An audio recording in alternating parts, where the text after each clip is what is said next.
kalan yiro ba ka en chama bay bin chama ta ka bon yang adun ta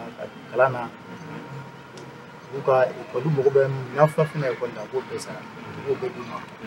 ni une mission de récréation voilà bon ni kenya ta ma grand so mun kada ye projet na bon projet vraiment nous mi ala jiri projet ka tanya fere ko no kada yere kala na fa bunya sera fo basata parce que yoro do adama de yere psigi bo kula kala na ka so amati ka toron so psi bo warga ni mari wani yere psa hakina do ta ko yu ka barage kala sabo fo donc kala na fa pati fo ka ko ni sira mu yirana sira nyuma do o de ato amunu demoso yi ne ko mi courage do demson na o basira to kala in kunana ma bi do fra e ko de ga tunala et puis ayra munu demoso yi avant la fin ko se re ko ni vraiment o ga demsenu la ko ma ko se re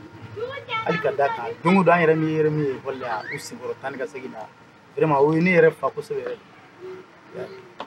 bon tenan sa ka fin fo o ma kala yiro an sa ka fin c'est sensibilisation à nafa ka bon sensibilisation ka mo la bo fentima kalama bien o koro de nafa ka beaucoup sebere re parce que demson ni rabina ni tendo méthode do kala na su do walde so na su ka jirana vraiment ne rabi doni yala kanya ko da diga mu bene gulo koni amunu din ama fala nyiru da amunu din masawi anga din marabi vraiment awi bi siram ngana nyuma muta kanya sama anti saka fili ka sada